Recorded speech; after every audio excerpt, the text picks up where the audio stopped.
सोशमता के देवर वनूद की शादी होने वाली थी और इस बात को लेकर सोशमता बहुत ही खुश थी। अब आएगा मजा। अब मैं भी खूब काम करवाऊंगी उससे। इतने सालों से अकेले काम कर करके पागल हो चुकी हूँ मैं। अपनी तो खूब सेवा करवाऊंगी। अरे वो जब आएगी तब आएगी, अभी तो मेरे लिए चाय बना दो। और माँ भी कब से आवाज लगा रही है, जाओ जाकर देखो। हाँ हाँ जा रही हूँ ना। वो आएगी तो वो करेगी ये सब, मैं तो आराम से बैठा करूंगी। हाँ ऐसा क्या करने वाली हो? मेरे भाई की पत्नी होगी, उसे अपनी छोटी बहन की तरह समझना। हाँ सोशमता तो चाह रही थी कि इसकी देवरानी आकर इसके पैरों में बिछ जाए। जल्द ही सोशमता की देवर वनूद की शादी हो जाती है और सोशमता की देवरानी नीलम घर आ जाती है। सब इसका बहुत ख्याल रखते हैं। नीलम बहुत हो गया आराम, चलो अब मेरे साथ किचन में लग जाओ। नीलम काम काज में तेज थी, वो जल्द ही काम सीख जाती है। सोशमता धीरे धीरे सारा काम इस पर डालने लगती है। अरे सुष्मिता, ये सही नहीं है। वो अकेले का काम करेगी। ऐसा करो, काम बांट लो तो दोनों को आराम हो जाएगा। शांति देवी के कहने पर दोनों काम बांट लेते हैं। एक बार दोपहर का खाना बनाने की बारी नीलम की होती है, पर वो नाश्ता करके ऐसा सोती है कि बहुत देर तक उठती नहीं तो पूरा खाना सोशमता को बनाना पड़ता है। नीलम पूरा खाना बनने के बाद उठती है। अरे दीदी, पता नहीं कैसे आँख लग गई। मैं ना कभी भी इतना नहीं सोती। अब ये तो तुम्हें ही पता होगा कि तुम जानबूझकर सो गई या फिर सच में नींद लग गई। नहीं दीदी, सच में नींद लग गई। नीलम बार बार कहती है कि वो जानबूझकर इतना नहीं सोई, पर सोशमता का पारा गर्म हो चुका होता है। कमरे में जाकर बुड़बुड़ करने लगती है। 2 घंटे चादर तान कर सो गई और कह रही है ध्यान नहीं रहा। आए हुए 4 दिन हुए नहीं और इसके नाटक चालू हो गए। इसको तो सबक सिखाना ही पड़ेगा। खाने का काम निपटाने के बाद सब अपने अपने कमरों में चले जाते हैं। सोशमता देखती है कि नीलम फिर आराम से लेटकर टीवी देख रही है। वो उसे आवाज लगाती है। नीलम देखिए, मैं इश्तेहार पढ़ रही थी, इसमें कितनी सारी जगह सेल लगी है बता रहे हैं। चलना कुछ खरीदने चलते हैं। मेरे पास तो अभी शादी का ही सामान रखा हुआ है, मुझे कुछ नहीं चाहिए। अरे चल ना, सेल लगी है, अच्छी खासे महंगे कपड़े सस्ते में मिल जाएंगे। आज तो तुझे मैं लेकर ही चलूंगी। बड़ी चालाकी से सारा काम मुझ पर छोड़कर जो तू सो रही थी ना महारानी, अब तुझे आएगा मजा। पर पहले इससे शाम का खाना बनवाती हूँ, वरना रात को आकर मुझे ही करना पड़ेगा। ये मैडम तो कह देंगी भाभी लेकर गई।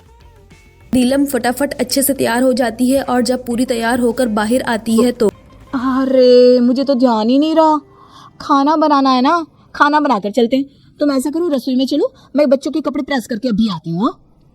सोशमता इसे 4-5 सब्जियां बनाने को बोलकर चली जाती है। नीलम उन्हीं कपड़ों में जल्दी जल्दी काम करने लगती है। ये आज दीदी को क्या हो गया है? मुझे शॉपिंग पर ले जाने की बात कर रही है, पर इनके मन में तो कुछ और ही चल रहा है। यही सोचते सोचते वो काम कर रही होती है। तभी इसके जेठ के कमरे से आवाज आती है। अरे मुझे दिवाली का काफी अच्छा बोनस मिला है, इस बार तुम्हें अंगूठी दिलवाऊंगा। अरे वाह, दिवाली बोनस, मजा आ गया। चलो अच्छा ही हुआ तुमने बता दिया। मैं ना आज ही शॉपिंग पर जाने का सोच रही थी। कुछ पैसे दे दो ना। हाँ हाँ ले लो, जितना लेना है। अगर जेठ जी को दिवाली बोनस मिला है तो फिर इनको भी मिलेगा। आएंगे तो पूछूंगी। यही सोचते सोचते वो फटाफट काम करने लगती है। इतनी देर में वनूद भी आ जाता है। इसके आते ही वो भागी भागी उसके पास जाती है। तुम्हें भी दिवाली बोनस मिला होगा ना? दिवाली बोनस? नहीं तो मुझे तो नहीं मिला, बल्कि इस बार तो हाथ तंग ही है। खर्चा बहुत हो गया ना शादी में, वही चुका रहा हूँ धीरे धीरे। अच्छा, पर मुझे तो आज दीदी शॉपिंग पर ले जा रही थी, अब मैं क्या करूँ? अरे तुम्हारे पास तो अभी शादी का सामान होगा ना, अभी क्या खरीदना है? नीलम रसोई साफ करने चली जाती है और इतनी ही देर में सोशमता जो प्रेस करने का बहाना करके कमरे में चली गई थी वो भी आ जाती है। चले नीलम, बन गया सारा खाना? हाँ दीदी चलिए ना। नीलम ये सोच ही रही थी कि इसके पास ज्यादा पैसे तो है नहीं, पर सेल में साड़ियाँ बहुत सुंदर होती हैं, लेने का मन भी है। क्या करूँ। और सोशमता ये सोच रही थी कि आज इसके 30-40 हजार खर्च करवा कर इसके पति से डांट पड़वाऊंगी, सारा सोना भूल जाएगी। अरे चलो भाई, क्या सोच रही हो? नहीं दीदी, वो मेरी चप्पल ना आपके रूम में रह गई, अभी लेकर आती हूँ। दोनों शॉपिंग पर जाते हैं और दुकान में अच्छी अच्छी साड़ियाँ देखते हैं। सोशमता एक से एक महंगी साड़ी निकलवाती है। हाँ नीलम, ये तो बहुत ही अच्छी लग रही है, पर इसका दूसरा कलर लो। नहीं दीदी, ये नहीं लेनी, मुझे बहुत ही महंगी है। अभी तो तुम रुको, मैं तुम्हें बताती हूँ कि अपने आप को ज्यादा समझदार समझने का क्या अंजाम होता है। आज तुम्हें देवर जी से जमकर डांट ना पड़वाई तो देखना। अरे नाना ले लो ना, त्योहारों का सीजन है, चलो ले लो। नीलम उसे धीरे से कहती है, दीदी ये बहुत महंगी है। पर सोशमता तो मानती नहीं। वो उसे 10,000 की साड़ी दिलवाकर ही मानती है। अब आएगा मजा। आज तो देवर जी तुम्हें बख्शेंगे नहीं। चले दीदी। अरे अभी तो एक ही ली है और ले लो ना।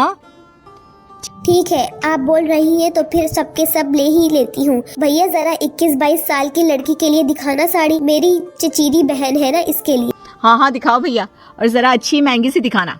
अब इनकी बहन को भी तो पता चले इनके यहाँ कितना महंगा पहनना ओढ़ना है। दुकान वाला महंगी और सुंदर साड़ियाँ दिखाता है। नीलम 1-2 ले लेती है। ये तो तुम्हारी तरफ से हो गई, एक मेरी तरफ से भी ले लो। ठीक है, आप बोल रही हैं तो ले लेती हूँ एक और। तो क्षमता उसे एक और महंगी साड़ी दिलवाती है और मन ही मन खुश हो रही थी कि इसने अपनी देवरानी का कितना खर्चा करवा दिया। अभी मेरे हिसाब से इसका 10-15 हजार का ही खर्चा हुआ होगा। थोड़ा तो और मजे लेती हूँ इसके। देवर जी को तो बोनस मिला नहीं, और जब उनको पता चलेगा कि इनकी मैडम 20-30 हजार खर्च कर आई है, फिर इसको देवर जी और माँ जी दोनों से जो डांट पड़ेगी देखने का अलग ही मजा होगा। अब नीलम, तुम सबके लिए इतनी सुंदर सुंदर साड़ियाँ ले रही हो, आपने जेठानी के लिए कुछ नहीं लोगी क्या? अरे हाँ हाँ दीदी, बिल्कुल लूंगी ना। आपके लिए तो मैं अपनी पसंद की लूंगी, जो कलर मुझे अच्छा लगे वही लूंगी। भैया आपके पास जो सबसे अच्छी साड़ी है ना वो दिखाइए, मतलब ऐसी कि देखते ही पसंद आ जाए। दुकान वाला भी इन दोनों को महंगी और सुंदर साड़ियाँ दिखाई जा रहा था, क्योंकि उसे भी पता चल चुका था कि ये पार्टी खर्चा करने वाली है। सो क्षमता अपने लिए भी थोड़ी महंगी साड़ी ले लेती है। दीदी ले ली साड़ियाँ, अब चले। अरे अपन दोनों ने माँ जी के लिए तो कोई साड़ी नहीं ली, वो बुरा मान जाएंगी। मेरे पास तो पैसे भी खत्म हो रहा है। ऐसा करो, एक अच्छी सी साड़ी उनके लिए भी ले लो। नीलम अपनी सास के लिए भी एक साड़ी ले लेती है। बिल बनाते समय सो क्षमता 2 अलग अलग बिल बनवाती है। अरे भाई, काफी बिल हो गया। दीदी आपका तो 15,000 का है, पर मेरा तो 30,000 का बिल बन गया है। यही तो मैं चाहती थी। तुम अब घर चलो, मैं तो तमाशे का इंतजार कर रही हूँ। घर पहुंचकर दोनों सबको साड़ियाँ दिखाते हैं और अपना अपना बिल भी। अरे भाई नीलम, तुमने तो बड़ा खर्चा कर लिया। हाँ नीलम, कुछ ज्यादा ही नहीं हो गया? सो क्षमता इंतजार कर रही थी कि कब इसका देवर और सास नीलम पर बरस पड़े। तभी नीलम उठती है और अपने जेठ को बुलाकर लाती है और कुछ रुपए उनके हाथों में देती है। ये भैया आपने जो गिफ्ट कूपन दिया था ना मुझे, इसमें से 30,000 खर्च हो गए, ये 5,000 बचे हैं। दीदी तू और भी दिला रही थी, पर मैंने ही मना कर दिया। अरे कोई बात नहीं, ये भी तुम ही रख लो। मुझे पता था कि विनोद को बोनस नहीं मिला है, और जब तुमने मुझसे अपना समझकर पैसे मांगे तो मैं मना कैसे कर सकता था। सुनकर सो क्षमता अपना सर पकड़ लेती है। कहाँ वो अपनी देवरानी को फंसाने की कोशिश में लगी थी और कहाँ इसको देवरानी से पंगा भारी पड़ गया।